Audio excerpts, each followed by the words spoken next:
Gloire à Dieu. Nous rendons grâce à Dieu qui nous a rassemblés encore en ce jour pour quelque chose de bon. Et le Seigneur touchera, transformera, changera ta vie au nom de Jésus. Prions ensemble. Père, nous te remercions en ce moment. Nous bénissons ton nom. Nous te remercions parce que tu es toujours là. Le Dieu d'hier, d'aujourd'hui et de demain. Le Dieu de la vallée, le Dieu de la montagne. Le Dieu dans les temps difficiles et le Dieu dans les temps faciles. Le Dieu qui promet bénir son peuple et le Dieu qui ne peut faillir. Nous sommes là aujourd'hui parce que nous savons que tu es vivant et parce que nous savons que tu n'as pas changé. Nous savons que tous, quel que soit le besoin, avec notre Dieu, tout est possible. Et nous demandons qu'en ce jour, que tu ouvres nos yeux et que tu te révèles à chacun de nous. Révèle-nous ta pensée afin que nous sachions que quel que soit ce que nous traversons en tant qu'individu, en tant que ministre, en tant que professionnel, en tant que famille, en tant qu'église, en tant que ministère, que nous sachions que tu nous donneras la victoire. Et nous savons que ta puissance ne faillira jamais. Ta sagesse ne faillira jamais dans nos vies. Seigneur, nous prions, comme tu te révèles à nous en ce jour, nous recevrons tout ce qui vient du trône de la grâce dans le cœur de chacun de nous, au nom de Jésus. Nous te remercions pour l'exaucement. Au nom de Jésus, nous prions. Que Dieu vous bénisse pour vous asseoir. Une fois encore, je voudrais nous rappeler que le thème de la croisade, aussi bien que le thème de la conférence des ministres, c'est le Dieu de toute possibilité. Et parce que nous le savons, nous considérons la parole de Dieu, les passages des Écritures en particulier, dans lesquels Christ lui-même, qui connaît le Père plus que quiconque, que Christ lui-même, qui était auprès du Père avec Dieu depuis toute l'éternité, pour qu'il nous révèle qu'avec Dieu, son Père, notre Père, qu'avec ce Dieu, tout est possible. Et tu dois profiter de cela et prendre ça à cœur, sachant que quel que soit le chemin, quel que soit ce qui adviendra sur ton chemin, quelle que soit la situation de ta vie et quels que soient les défis que tu as, que tu saches que dans le ministère, dans ta profession, avec notre Dieu qui t'a appelé et qui t'a placé là où tu te trouves, il rendra toutes choses possibles. Un plus grand Amen. Alors, nous considérons Marc au chapitre 10 et nous lisons les versets 26 et 27. Marc chapitre 10, le verset 26. Les disciples furent encore plus étonnés et ils se dirent, ils étaient surpris à cause de ce qui venait de se passer. Et on nous dit, il y a un rapport secret. Alors ici, ils nous disent en aparté à Christ, les disciples furent encore plus étonnés, surpris, étonnés, ébahis, et ils se dirent les uns aux autres. Et qui peut être sauvé? Qui peut donc être sauvé? Oh, quelle question importante! Comme nous pensons au salut, comme nous pensons à recevoir ce que Christ nous a amené au calvaire, la possession la plus importante de tout homme, de toute femme, de quiconque sur la terre, le salut. Avant que nous ne quittons la terre pour l'au-delà, avant que nous ne quittons ce monde pour aller dans l'au-delà, s'il y a quelque chose que nous devons avoir, c'est notre salut. Et il se demandait, alors si cela est arrivé à tel homme, le jeune, riche, qui est venu à Christ et alors qui est reparti attristé, alors il n'avait pas eu ce qu'il venait chercher. Comment puis-je avoir la vie éternelle? Et il n'a pas reçu cela. Alors ils se sont dit, si le privilège, si le riche, si ceux-là qui ont tout ici dans ce monde, s'ils ne réussissent pas, qui peut donc être sauvé? Et c'est ce qui a amené le verset 27. La déclaration de Christ. Jésus les regarda et dit, cela est impossible aux hommes, mais non à Dieu, car tout est possible à Dieu. Car tout est possible à Dieu. Ton salut est possible. Ta rédemption est possible. Ta sainteté est possible. Ta sanctification est possible. Et ta puissance, la puissance, comme tu es connecté au Seigneur, à Dieu, tout est possible. Quel que soit ce que nous trouvons ou nous avions trouvé difficile, impossible, non réaliste dans nos vies personnelles, depuis notre salut, notre croissance de le Seigneur et jusqu'à la puissance du Saint-Esprit dans nos vies et au succès dans le ministère et à la provision abondante dans le ministère, quel que soit ce que nous avons trouvé en nous-mêmes impossible. À partir de ce matin, le Seigneur va tourner la table et le Seigneur le rendra possible dans ta vie au nom de Jésus.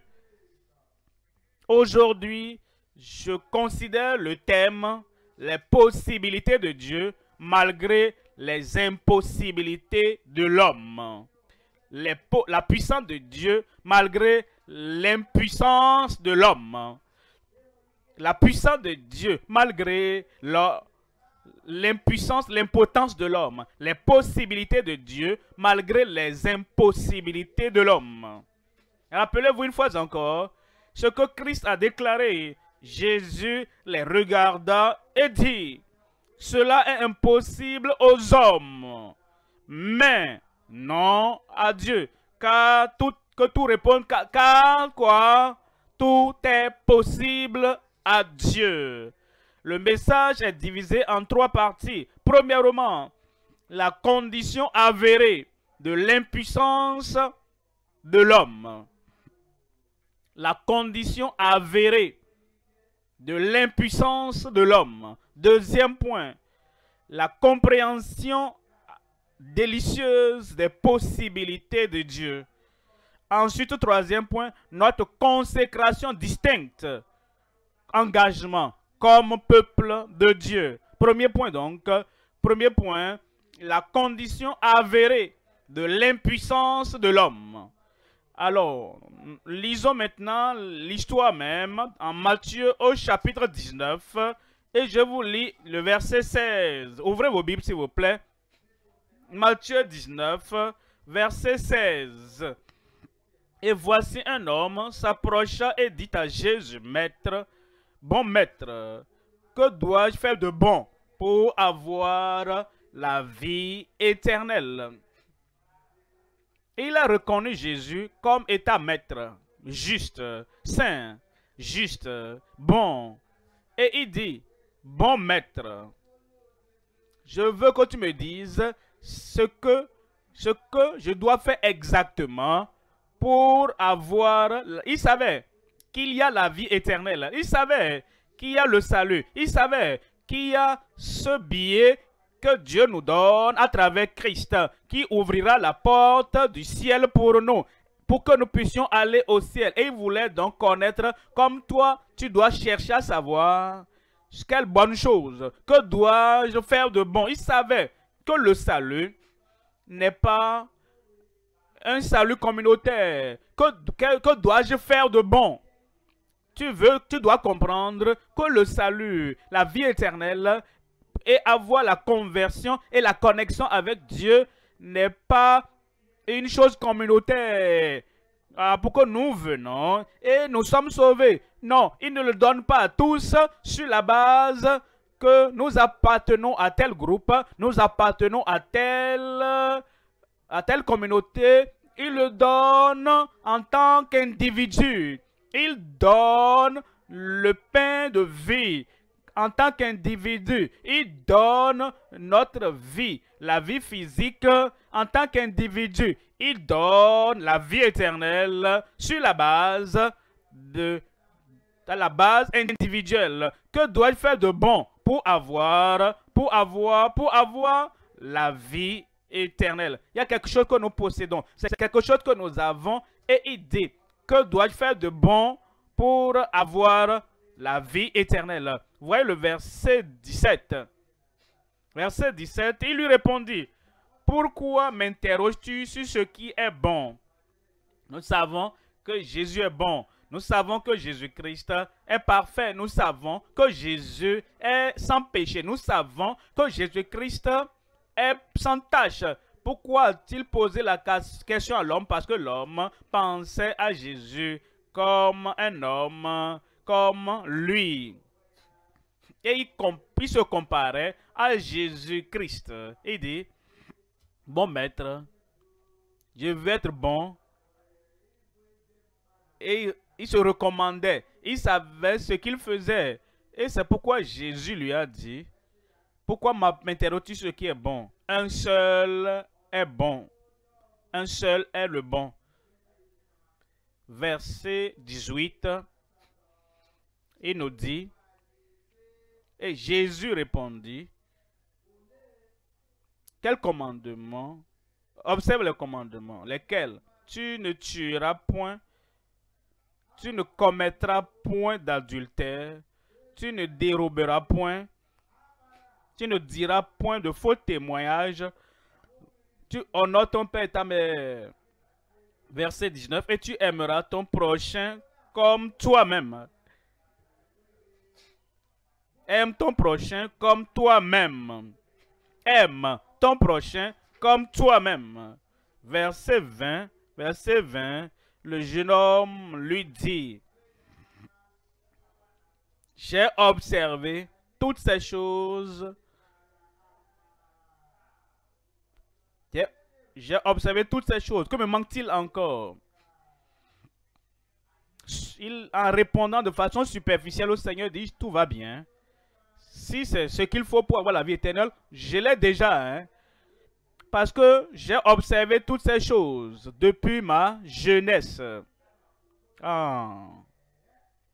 Tu as aimé ton prochain comme toi-même. Cet homme affamé. Et toi, tu es rassasié, tu es bien nourri. Tu l'as aimé comme toi-même. Cet homme nu là-bas, est-ce que tu l'as habillé? Est-ce que tu l'as aimé comme toi-même qui t'habille très bien? Est-ce que cet homme qui souffre là-bas, qui a été emprisonné, incarcéré, sans aucune faute, est-ce que tu es allé pour le secourir et le rendre aussi libre que toi tu es libre? J'ai observé toutes ces choses depuis ma jeunesse. Que me manque-t-il encore? Et il était si gonflé de ce qu'il avait fait, de qui il était, comme plusieurs d'entre nous. Nous pensons que nous l'avons eu. Et nous pensons que nous avons rien réussi. Nous sommes fiers. Oh, je l'ai fait. Je suis comme ça. Si le ciel appelle, je dois au ciel. Dès que je meurs ici, oh, dès ce moment, je vais au ciel. Je vais dans l'au-delà. Verset 21. Ne tire pas encore ta conclusion. Verset 21. Jésus lui dit, si tu veux être parfait, tu veux avoir la vie éternelle et tu veux que le ciel te reconnaisse de façon parfaite, que tu as cette vie éternelle. Va, vends ce que tu possèdes. Tu as beaucoup, tu en as beaucoup. Il y a beaucoup d'habits que tu n'utilises même pas. Tu as trop de fournis de meubles que tu n'utilises pas.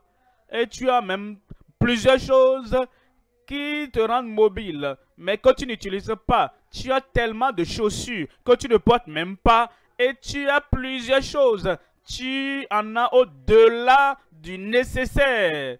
Et tu me dis que tu aimes ton prochain comme toi-même. D'accord, maintenant, va vendre ce que tu possèdes. Donne-le aux pauvres. Il y a ces gens-là qui n'ont rien du tout. Et ils n'ont même pas le nécessaire pour prendre soin d'eux-mêmes. Alors, il dit, si tu le fais, tu auras un trésor dans le ciel, puis viens et suis-moi. Prends soin des pauvres, aime-les comme tu t'aimes toi-même. Et après cela, tu viens. Ensuite, comme je vais dans l'au-delà, allant au ciel, c'est là où tu veux aller, non? Fais cela, viens et suis-moi. Verset 21, verset 22. Après avoir entendu ces paroles, le jeune homme s'en alla tout triste, car il avait de grands biens. Il avait beaucoup de grands biens pour qu'un homme s'habille, trop pour qu'un homme puisse prendre soin de lui-même, et trop même pour pouvoir tout dépenser pendant qu'il est sur la terre, car il avait de grands biens. Verset 23, Jésus dit à ses disciples, je vous le dis en vérité, un riche entrera difficilement, qui ne se soucie que de lui-même. En réalité, je vous le dis, un riche qui jouit de mettre tout l'argent dans les banques et qui ne se soucie d'aucune personne. Je vous le dis en vérité, un riche entrera difficilement dans le royaume des cieux. Verset 24, il dit, je vous le dis encore, il est plus facile à un chameau de passer par le trou d'une aiguille qu'à un riche. Il ne parle pas de l'aiguille naturelle. Il y avait des portes étroites en Israël, si étroites qu'on les appelait le trou de l'aiguille, parce que c'était si étroit. Alors, pour que le chameau y traverse, il passe, on doit d'abord décharger le chameau de tous les colis et le chameau seul devait d'abord passer. Sans les colis, doit passer d'abord. Et cet homme, dont nous lisons l'histoire, il ne voulait pas mettre tout le poids, tous les colis, tout ce qui est, toutes les choses qui encombraient sa vie. Parce qu'il avait trop de fardeaux. Ce qu'il devait faire, c'est de décharger les fardeaux, mettre ça par terre et distribuer tous les biens aux pauvres. Et il pourra entrer par la porte qui nous conduit au ciel. Il n'était pas prêt à le faire. C'est pourquoi Jésus dit, il est plus facile à un chameau de passer par le trou d'une aiguille qu'à un riche d'entrer dans le royaume de Dieu. Verset 25, les disciples ayant entendu cela furent très étonnés. Ils étaient étonnés et dirent, qui donc peut être sauvé? C'est ce qui a conduit à la réponse du Seigneur Jésus-Christ. Dans le verset 26, Jésus les regarda et leur dit, aux hommes, cela est impossible. Mais aux hommes, sans secours, aux hommes, sans la grâce, aux hommes, sans l'aide du ciel, aux hommes, tout seuls, dans leur force, dans leur puissance, dans leur capacité aux hommes,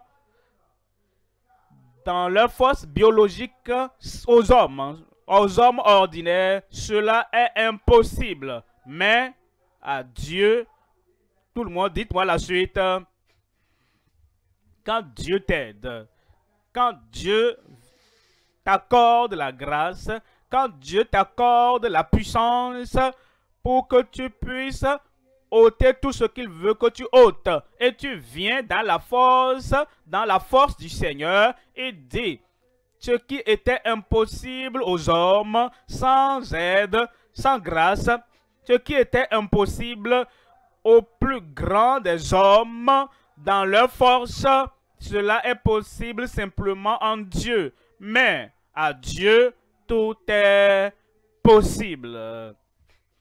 La condition avérée de l'impuissance de l'homme sans aide, désespéré, l'homme non spirituel, l'homme charnel ordinaire, sans la grâce extraordinaire de Dieu, la condition avérée de l'impuissance de l'homme. 3 éléments dans ce premier point. Premièrement, l'impossibilité pour l'homme de se racheter lui-même.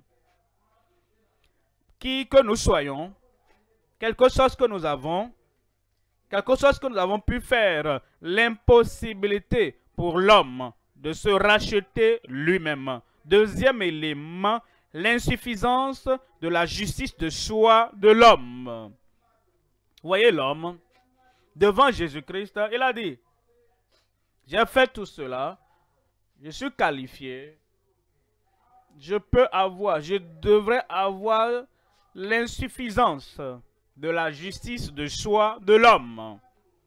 Troisième élément, l'inconsistance de l'homme dans son auto-recommandation. L'inconsistance de l'homme dans son auto-recommandation. Voyons le premier élément dans le premier point. L'impossibilité pour l'homme de se racheter lui-même. Je peux me racheter par mes bonnes œuvres. Je peux me racheter par mes actions, par mes efforts humains. Non, c'est impossible. En Psaume 49, verset 7. Psaume 49, verset 8, lui second. Ils ne peuvent se racheter l'un l'autre.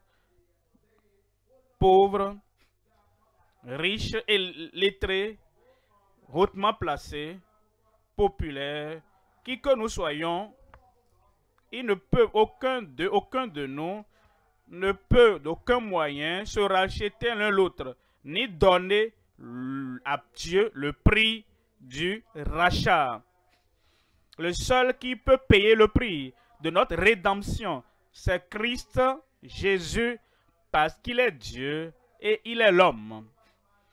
Parce qu'il est juste et parfait.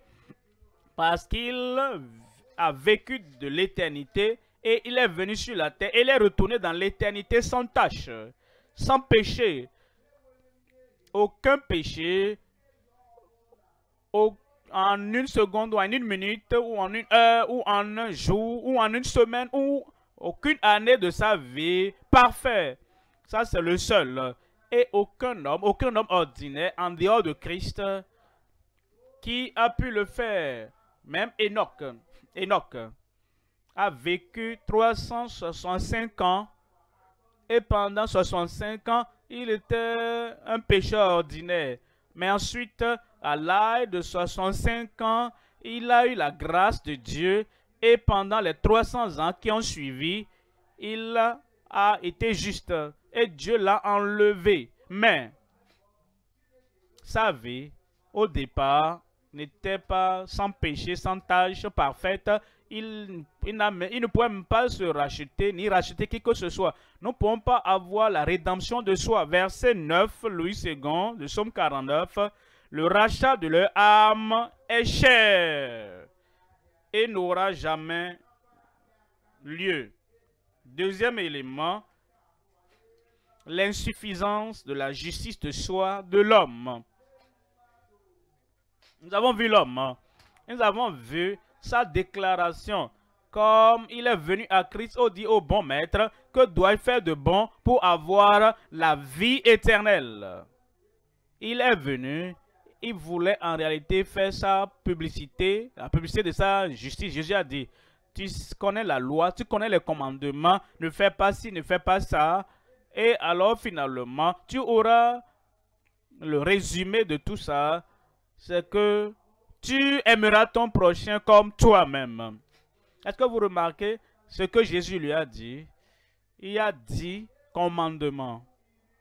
Premièrement, qui se rapporte à Dieu. Deuxièmement, qui se rapporte à Dieu. Troisièmement, qui se rapporte à Dieu. Quatrièmement, qui se rapporte à Dieu. Maintenant, cinquièmement, 6, 7, 8, 9 et dixièmement, qui se rapporte à l'homme.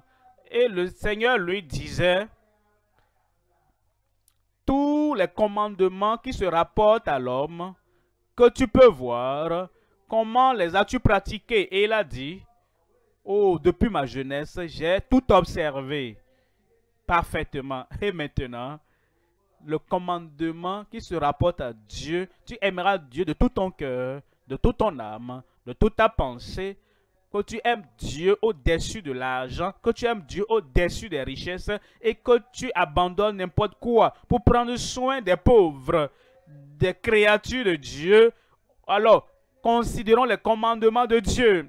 Et l'homme n'a même pas pu répondre à cela et il s'en est allé attristé. Vous voyez la justice qu'il proclamait avoir, la justice qu'il projetait, la justice qu'il exhibait.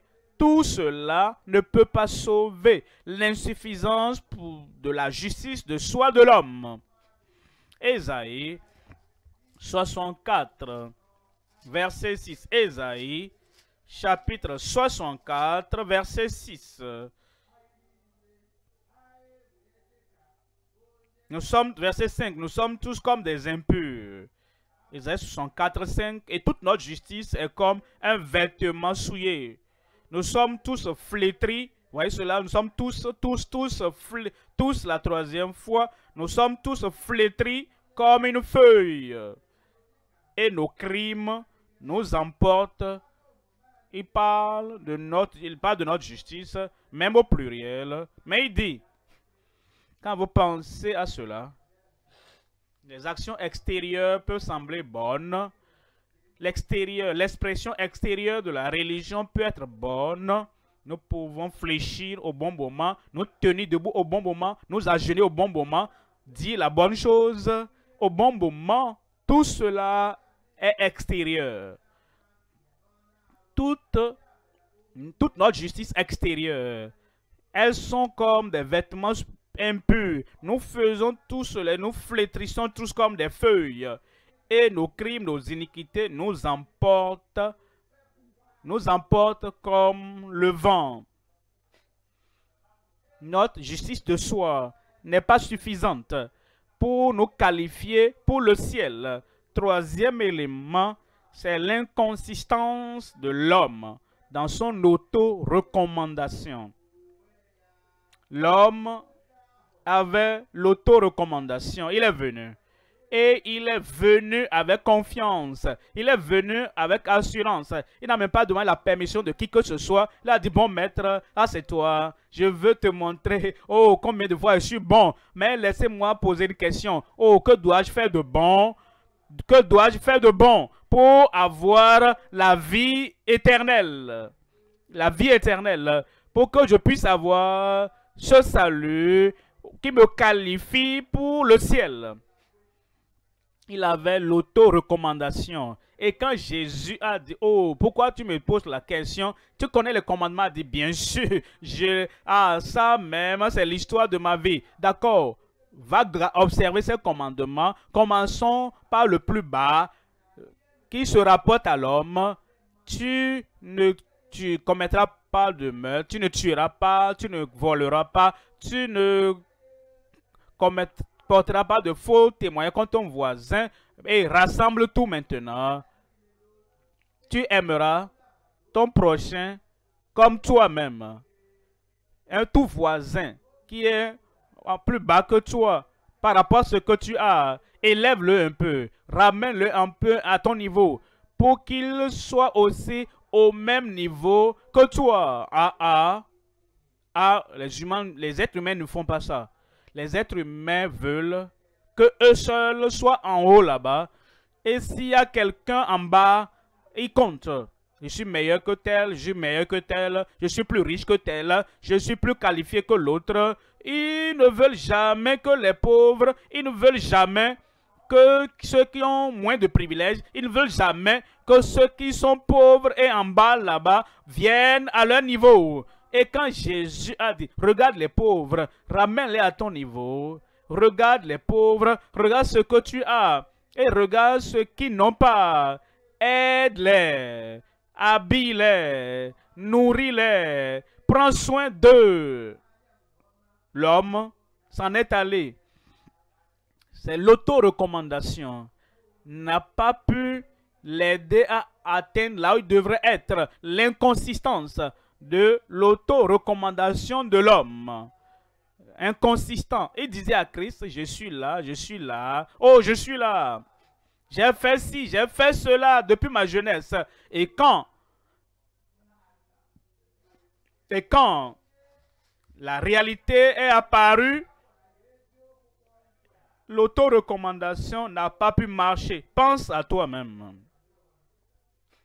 Toi-même, ta rédemption, tu ne peux pas te racheter toi-même. J'ai fait ci, j'ai été là-bas. Ce n'est pas là où tu as été à Jérusalem. Ça ne sauve pas. Tu as bu l'eau du Jourdain, ça ne te sauvera pas. Ceux qui boivent cette eau-là chaque jour, ils ne sont pas sauvés. La rédemption de soi est impossible et la justice de soi est impossible et la recommandation de soi est impossible pour te sauver. Comment pouvons-nous être sauvés alors? Viens à Christ et tu diras, accompli, j'ai essayé tout ce que je pouvais. Je n'ai pas encore la paix du cœur. Je n'ai pas le sens du pardon. Je n'ai pas la joie du salut. Je n'ai pas la victoire qui vient au salut. Et nous fléchissons le genou, nous fléchissons le cœur. Et nous mettons nos armes devant Dieu par soumission. C'est comme ça, nous pouvons être sauvés. La rédemption de soi, impossible. La justice de soi, impossible. Ne sauvera pas. La recommandation de soi ne peut pas sauver. Seulement en Christ, je viens et je place ma foi et je dis, Seigneur, je t'accepte. Jésus, je crois en toi. Tu es mon sauveur. Mes bonnes œuvres ne peuvent pas me sauver. Et même après que je sois sauvé, tout dépendra de ta grâce. Par la grâce que vous êtes sauvés, par le moyen de la foi. Et cela ne vient pas de vous, c'est un don, c'est un don. Nous ne travaillons pas pour un don, nous acceptons le don victorieusement pour que Christ est venu, il a souffert pour nous. Et comme nous recevons cela, nous sommes sauvés. Donnez un bon amen. Deuxième point maintenant, la compréhension délicieuse des possibilités de Dieu. Délicieuse, agréable. Oh, quand nous comprenons que ma vie est dans sa main et parce que sa puissance peut tout faire, il peut sauver, il peut me purifier de l'intérieur, il peut me fortifier de l'intérieur. Parce que Dieu est le Dieu de toute possibilité. Il peut satisfaire ma vie ici sur terre et m'amener au ciel pour me satisfaire tout au long de l'éternité. La compréhension délicieuse des possibilités de Dieu. En Luc au chapitre 18. En Luc chapitre 18, verset 26. Luc 18, 26. Ceux qui l'écoutaient dire, et qui peut être sauvé. Verset 27. Jésus répondit, ce qui est impossible aux hommes est possible à Dieu. Ce qui est impossible aux hommes est possible à Dieu.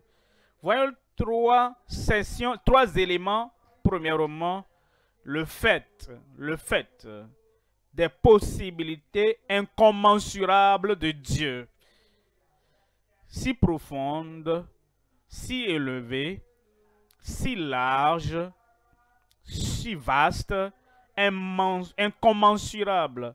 Les instruments de l'homme peuvent mesurer beaucoup de choses. Nous mesurons l'état de notre santé. Les instruments le font. Nous mesurons la condition du cœur qui nous garde vivants. Il y a des instruments qui mesurent ça. Nous mesurons le niveau de notre force. Nous mesurons même, quand nous conditionnons l'ordinateur là pour nous dire combien même tu as de carburant dans ta tank. L'homme peut mesurer littéralement toutes choses. Mais l'amour de Dieu est incommensurable. La puissance de Dieu est incommensurable. Et les possibilités de Dieu sont incommensurables. Le fait des possibilités incommensurables de Dieu. Deuxième élément, notre foi en l'immense puissance de Dieu. Notre foi en l'immense puissance de Dieu. Troisième élément, la fidélité aux promesses immuables de Dieu. La fidélité. Il est si fidèle. Et la plus grande des promesses qu'il nous a données, ces promesses sont, il est fidèle pour les accomplir. Il accomplira dans ta vie. Premier élément, le fait des possibilités incommensurables de Dieu. Maintenant, certains ont des problèmes avec la foi. Parce qu'ils pensent que la foi est quelque chose qu'ils croient. Et comme ils croient la chose, cela amènera, cela s'accomplit. Le fait est un fait. Je n'ai pas besoin d'une grande montagne de foi pour accepter et croire à un fait. Chaque matin, le soleil se lève. Ça, c'est un fait. C'est une réalité. Je n'ai pas besoin de serrer les dents ou faire un grand effort pour croire et comprendre non que le soleil va se lever le matin. Parce que c'est un fait. Je n'ai pas besoin d'une grande foi comme une montagne pour savoir que le soleil se couche le soir. Ça, c'est un fait. Je n'ai pas besoin d'une grande foi de montagne pour savoir que la rivière coule. Et si je vais à la rivière, je peux puiser assez d'eau. Ça, c'est un fait. Et quand vous avez un fait, vous comprenez que ça va se produire. Les bonnes choses vont se produire dans ta vie. Vous savez que si vous invoquez le nom du Seigneur, vous serez sauvés.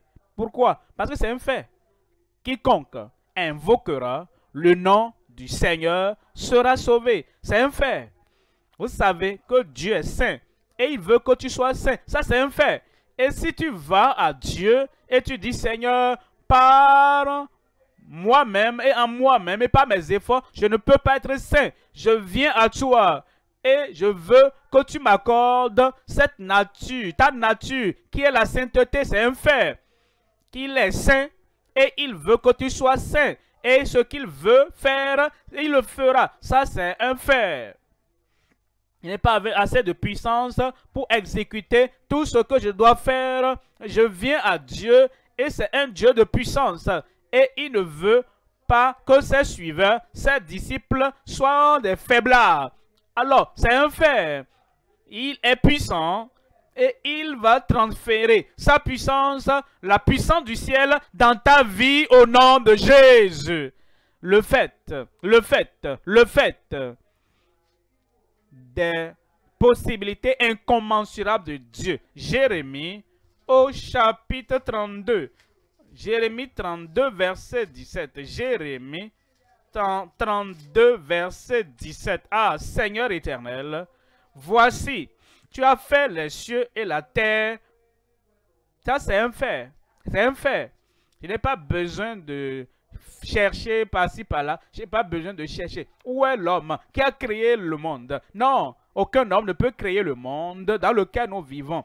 Voici le fait. Le fait est que Dieu a fait les cieux et la terre par ta grande puissance et par ton bras étendu. Rien n'est étonnant, très difficile pour toi. Ça, c'est vrai, c'est vrai. Il n'y a rien, rien dans ma petite vie. Pense à la lune et pense aux étoiles, pense au soleil, pense à toutes les planètes, pense à tous les orbites et toutes choses. Et Dieu réglemente tout. Et les étoiles ne tombent pas, la lune ne tombe pas. Regardez le fait. Il a fait les cieux et la terre. Comme je regarde cela, ce fait de Dieu créant tout l'univers, pas seulement le monde, le fait que Dieu, par sa grande puissance et son bras étendu, a créé toutes choses, ce fait me donne la paix. Ce fait va apaiser ton cœur. Tu passes par la vie et tu dis, oh, tout ce que je vois, c'est l'œuvre de mon Père. Tout ce que je sens, ça c'est l'œuvre de mon Père. Regardez la terre solide. Peut-être tu es venu ici il y a des années de cela et la terre était toujours solide. Et tu reviens encore aujourd'hui et c'est la même terre, elle est toujours solide. Et c'est Dieu qui l'a fait. Le fait des possibilités incommensurables de Dieu. Notre Dieu est capable. Ton Dieu est capable.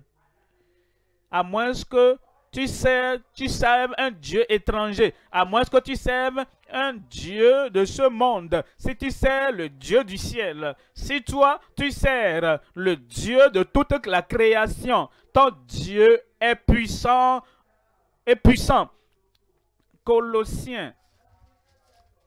En Éphésiens plutôt, chapitre 3, verset 20. Éphésiens 3, 20.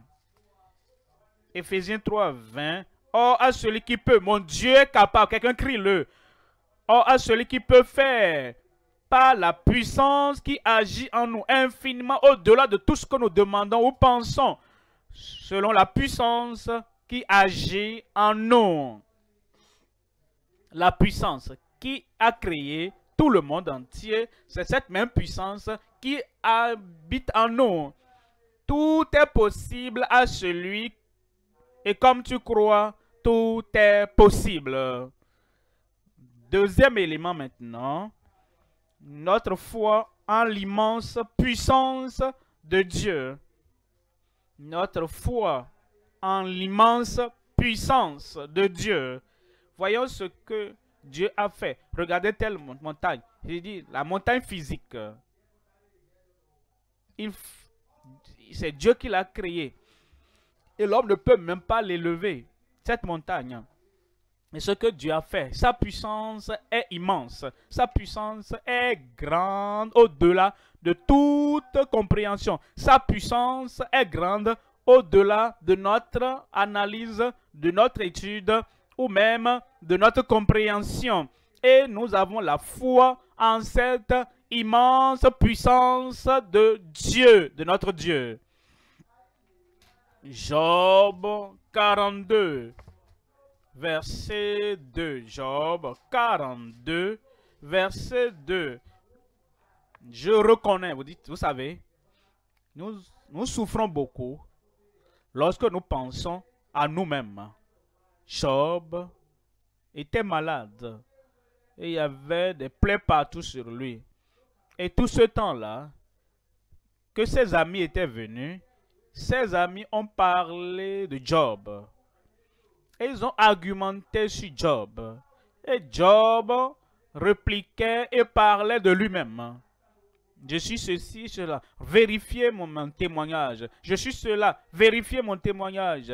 Tous ceux-là qui sont autour de moi savent comment je prenais soin d'eux, je pensais à eux, je manifestais ceci, je manifestais cela. La maladie est restée sur lui. Mais quand il est venu et il a pensé à Dieu, il a oublié, il s'est oublié. il y a des moments, les problèmes seront résolus quand tu t'oublies toi-même et tu penses à Dieu et Dieu seul. Job est parvenu à cela dans le verset 2. Il dit, je reconnais que tu peux tout. Ça, c'est la connaissance que nous avons. Est-ce que je suis malade? Je reconnais que Dieu peut tout faire. Est-ce que je suis impotent pour affronter les défis de ma vie? Je reconnais que Dieu peut tout faire. Est-ce que je suis si faible dans ma vie personnelle, je n'arrive même pas à vaincre les tentations communes ou peu communes? Je reconnais que Dieu peut tout faire. Est-ce que j'ai besoin que mes substances ou mes ressources ne peuvent pourvoir et satisfaire? Je reconnais que Dieu peut tout faire.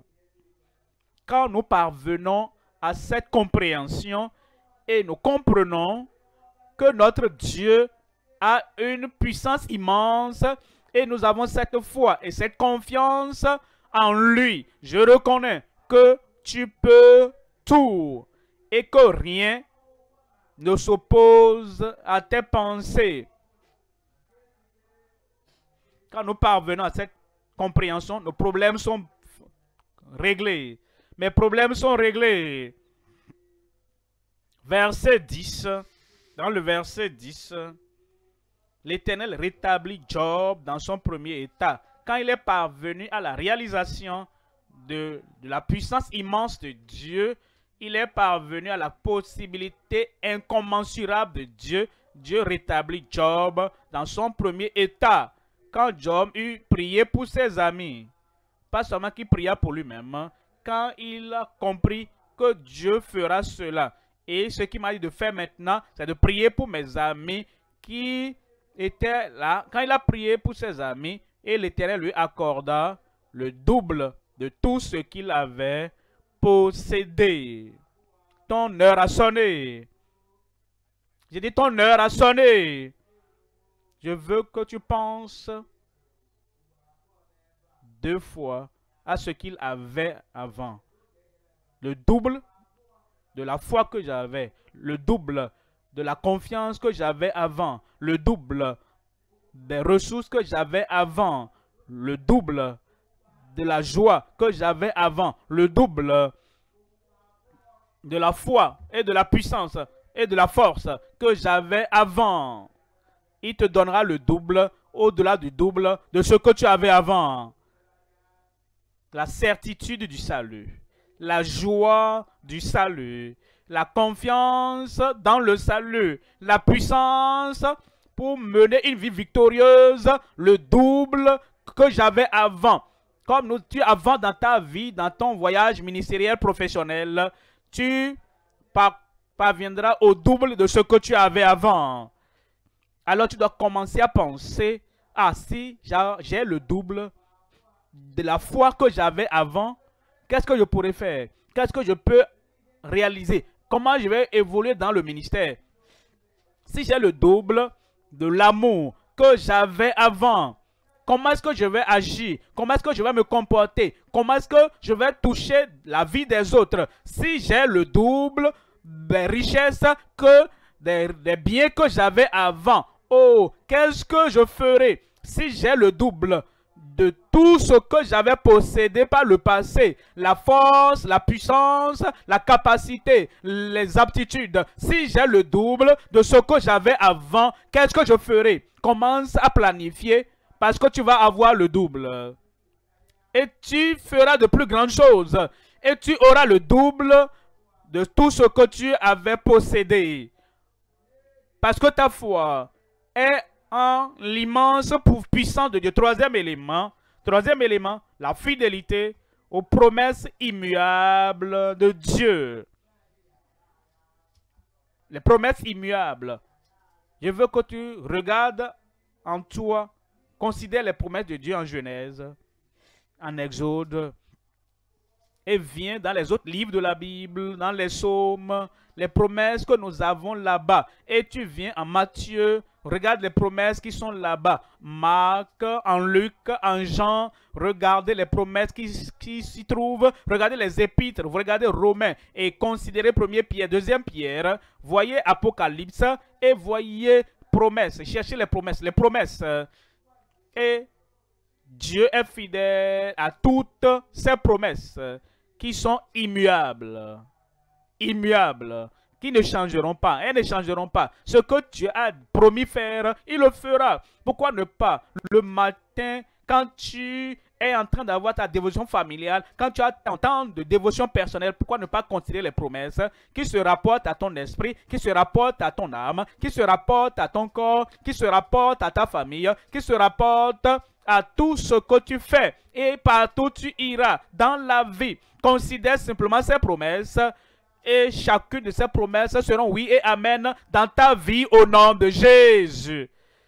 La fidélité aux promesses immuables de Dieu. Voyons en Hébreu au chapitre 6, je lis le verset 17. Hébreu chapitre 6, voyons le verset 17. Hébreu 6, 17. C'est pourquoi Dieu, voulant montrer avec plus d'évidence aux héritiers de la promesse l'immutabilité de sa résolution, intervient par un serment. Tu sais, si un homme ordinaire fait une promesse et ajoute un serment, et tu l'amènes au tribunal, et vous validez ce serment, cet homme, généralement, ce serait impossible pour lui de dire après, je n'étais pas sincère, hein. Mais quand c'est avec le Dieu du ciel que tu traites et qu'il fait une promesse, qu'il va sauver quiconque vient à lui, quand Dieu fait une promesse, qu'il va te sanctifier par sa vérité, quand Dieu fait sa promesse, que tu reçois une puissance, après le Saint-Esprit étant venu sur toi, et vous serez pour moi des témoins à Jérusalem, en Samarie et jusqu'aux extrémités de la terre. Lorsque Dieu fait une promesse qu'il va pourvoir à tous tes besoins selon sa richesse avec gloire en Jésus-Christ, et il y ajoute un serment, cette promesse est immuable. Tout ce que tu viens réclamer à Dieu ce matin, tout, il va le faire. Il ne peut mentir. Et il ne peut pas se renier. Ce qu'il a promis faire, il le fera dans ta vie aujourd'hui au nom de Jésus. Il dit, voulant montrer aux héritiers de la promesse l'immutabilité de sa résolution, intervint par un serment. Verset 18, afin que pas deux choses immuables, dans lesquelles il est impossible que Dieu mente. Est-ce que Dieu peut te mentir? Est-ce que tu es allé une fois à Dieu pour dire, Dieu, je souffre, et tu commences à pleurer? Tu parles à quelqu'un comme si tu veux le forcer, comme si je ne pleure pas, il ne va pas accomplir sa parole. Si je ne roule pas par terre, il va oublier ce qu'il a dit. Rouler par terre ne peut pas améliorer la nature de Dieu. Pleurer, tes pleurs ne peuvent pas améliorer la nature de Dieu. Sa nature est qu'il ne peut mentir. Et ce qu'il a dit, il le fera. Alors il nous dit que, afin que par deux choses immuables, dans lesquelles il est impossible que Dieu mente, nous trouvions un puissant encouragement. Parce que nous savons qu'il est fidèle, nous pouvons avoir un puissant encouragement, nous dont le seul refuge a été de saisir l'espérance qui nous était proposée. La voie est balayée maintenant. Troisième point maintenant. Troisième point, notre consécration distincte. Notre consécration veut dire engagement en tant que peuple de Dieu. Comprenez, nous savons qui notre Dieu est. Qui est un garçon, une fille qui va à l'école. et qui sait que tous les besoins seront pourvus. Il n'a pas... L'enseignant a dit hier, le directeur a dit hier, le maître a dit hier, si tu ne paies pas ta scolarité, tu seras renvoyé à la porte. Et ce garçon, connaissant son père, un père responsable, un père riche,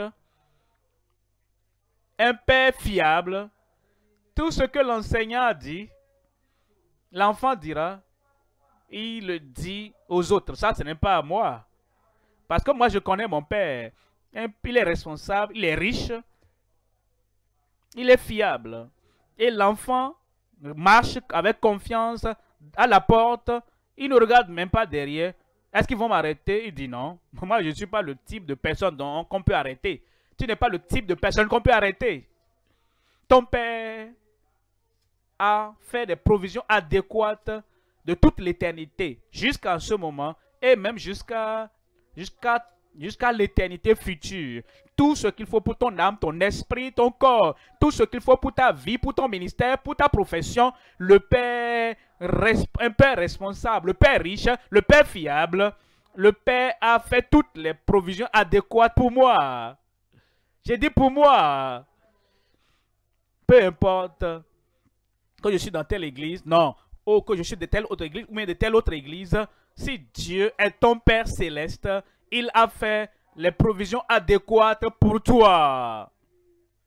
Partout, n'importe où tu vas dans la vie, tu n'as pas besoin de regarder en arrière. Oh, est-ce que ceci va arriver? C'est déjà arrivé.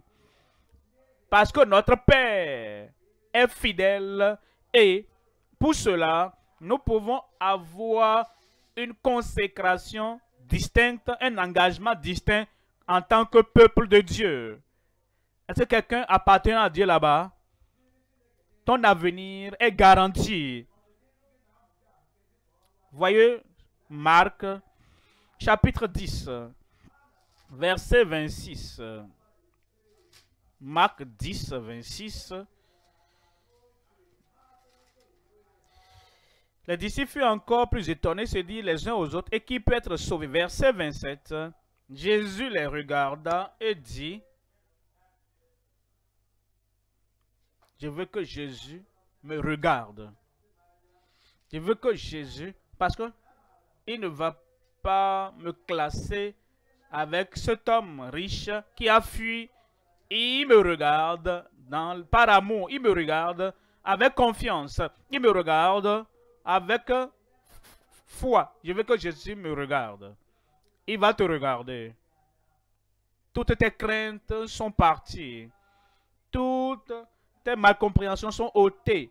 Et Jésus les regarda et dit, cela est impossible aux hommes, mais non à Dieu, car à Dieu tout est possible. Verset 28. Pierre se mit à lui dire, voici, nous avons tout quitté, ce que cet homme n'est pas prêt à faire. Tu nous as donné la grâce, la force, la puissance et la connaissance et l'intégrité de le faire. Nous avons tout quitté et nous t'avons suivi. Verset 29. Jésus répondit, je vous le dis en vérité, il n'est personne dans cette génération ou dans notre génération, je vous le dis en vérité, il n'est personne qui ayant quitté à cause de moi et à cause de la bonne nouvelle sa maison, ou ses frères, ou ses soeurs, ou sa mère, ou son père, ou ses enfants, ou ses terres. Verset 30. Ne reçoivent au centuple. Il recevra. Ne reçoivent au centuple. Présentement, dans ce siècle-ci, au centuple. Tout ce qu'il a quitté, le Seigneur va multiplier cela par 100 et te le retourner. C'est une bonne nouvelle pour ceux qui ont quitté quelque chose. C'est une mauvaise nouvelle pour ceux qui n'ont rien quitté. Depuis qu'ils sont devenus, depuis qu'ils disent qu'ils sont devenus chrétiens, nés de nouveau, je suis un enfant de Dieu né de nouveau, je suis sauvé, je suis un suiveur de Christ. Mon ami, qu'est-ce que tu as quitté? Si tu n'as rien quitté, c'est zéro. Dieu va te donner 100 de ce que tu as quitté. 0 fois 100, c'est égal à combien? 0. Il n'a rien quitté. Et le Seigneur lui a donné 100% de ce qu'il a quitté. Si tu as quitté 2, c'est fois 2. Si tu as quitté 20, multiplie cela par 100. Plus la consécration, plus les choses que tu as quittées sont grandes. Ce n'est pas des choses pécheresses. Le père, la mère, les enfants, la maison, les terres. Ce n'est pas des choses pécheresses. Mais si tu sais que tu vas ôter ton intérêt en accomplissant la volonté de Dieu, tu les laisses et Dieu verra ta sincérité dans ton engagement et il va multiplier par 100 et te le retourner à moi. Il va me le retourner. Alors il dit, dans ce siècle présent, il donnera les 100%. Et il dit, avec des persécutions. Quand il était plus jeune, je pensais aux persécutions. Mais vous savez, si vous pensez aux 100% que Dieu te donne, ceux qui sont jaloux de ce que tu as et ceux qui envient ce que tu as et ils te regardent et te minimisent, ça ne compte pas. Quand tu vois les 100% que Dieu t'a donné, ne regarde pas les persécutions, ne regarde pas ce que les gens font en te minimisant, ne regarde pas le ridicule, regarde tes centuples, la multiplication que tu as, tu seras heureux chaque jour de ta vie. Alors, il dit, dans le siècle présent et dans le siècle à venir, la vie éternelle. Je l'ai. 3 éléments rapidement. Premièrement, nous avons tout laissé, tout quitté. Nous avons tout quitté. Nous aimons maintenant tout. Nous sommes enrôlés. Premièrement, nous avons tout quitté dans un glorieux salut. Premièrement, nous avons tout quitté. Deuxièmement, nous aimons maintenant tout le monde pour l'amour de l'évangile. Troisième élément, nous sommes tous enrôlés pour la provision divine. Amen. Le premier élément, Philippiens 3. En Philippiens chapitre 3, verset 7. Philippiens 3, 7. Mais ces choses qui étaient pour moi des gains, je les ai regardées comme une perte. Est-ce que tu as considéré quelque chose d'important dans la vie? La position, la connexion, les richesses, les choses que tu avais. Et les gens ont dit, oh, c'est une femme chanceuse. Hein? Ah, c'est une femme chanceuse. Hein? Maintenant, parce que tu es venu à Christ, tu dis, à cause de l'appel de Christ, du ministère que Dieu m'a donné, joyeusement, je laisse ça, je cède cela, afin de gagner le 100%, le centuple. Mais ces choses qui étaient pour moi des gains, je les ai regardées comme une perte à cause de Christ. Verset 8, et même, je regarde toutes choses comme une perte à cause de l'excellence de la connaissance de Jésus-Christ, mon Seigneur, pour lequel j'ai renoncé à tout. J'ai renoncé à tout. Et je les regarde comme de la boue, afin de gagner Christ et toutes les richesses en Christ. Deuxième élément, nous aimons maintenant tout le monde pour l'amour de l'évangile, pour la cause de l'évangile. J'aime ma tribu, je n'aime pas telle autre tribu. Non, non, non. Les jours où nous passés sont les jours où je protège les choses que je fais. Maintenant, ce que les autres font, si ça tombe, si ça s'écroule, si ça se disperse, je m'en fous. Non, les jours sont passés. Maintenant, nous aimons tout le monde. Ce que nous aimons pour nous-mêmes, la joie dans le service, la puissance dans le Seigneur, la confiance dans le Seigneur. Ce que nous aimons pour nous-mêmes, nous aimons pour tout le monde. Parce que maintenant, nous aimons tout le monde à cause de l'Évangile, pour la cause de l'Évangile, et nous aimons la totalité de la parole de Dieu. Voyons Jean chapitre 20, Jean 21, 15, Jean 21, 15, Jean 21, 15. Après que j'eus mangé, Jésus dit à Simon Pierre, Simon, fils de Jonas, m'aimes-tu plus que ne m'aiment ceux-ci? Ils avaient attrapé un grand nombre de poissons. Maintenant, le Seigneur voulait vérifier Pierre. La première fois que je t'avais rencontré, je t'avais dit de jeter tes filets et tu avais fait, et tu avais attrapé beaucoup de poissons. J'avais dit, suis-moi, et tu avais tout quitté et tu m'as suivi. Maintenant, quelques années après, est-ce que tu m'aimes toujours plus que tes poissons, plus que tes filets, plus que tes anciens jeux, plus que les choses que tu avais? Est-ce que tu peux les abandonner encore pour moi? Jésus a dit, Simon Pierre, fils de Jonas, m'aimes-tu plus que ne m'aiment ceux-ci? Il lui répondit, oui Seigneur, tu sais que je t'aime.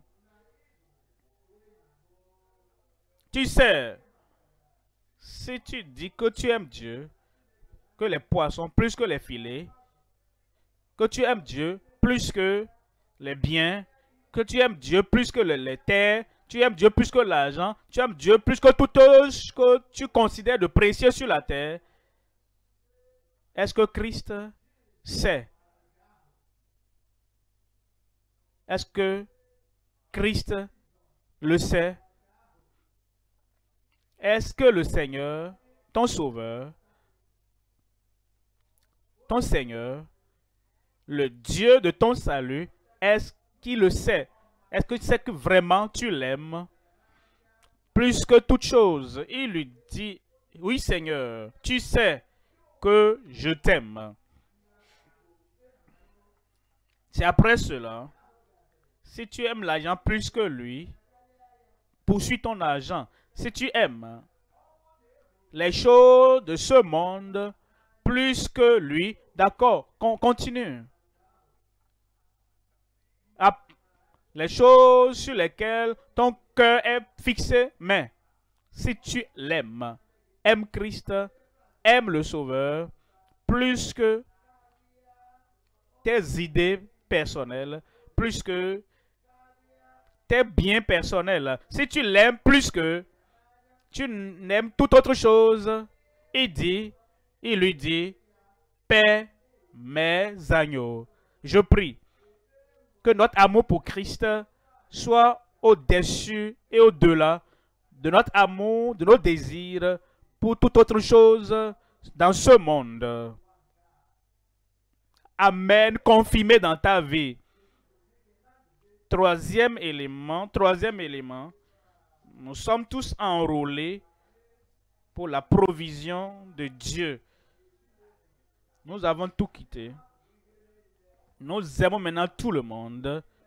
Et pour cela, nous sommes tous enrôlés pour la provision divine.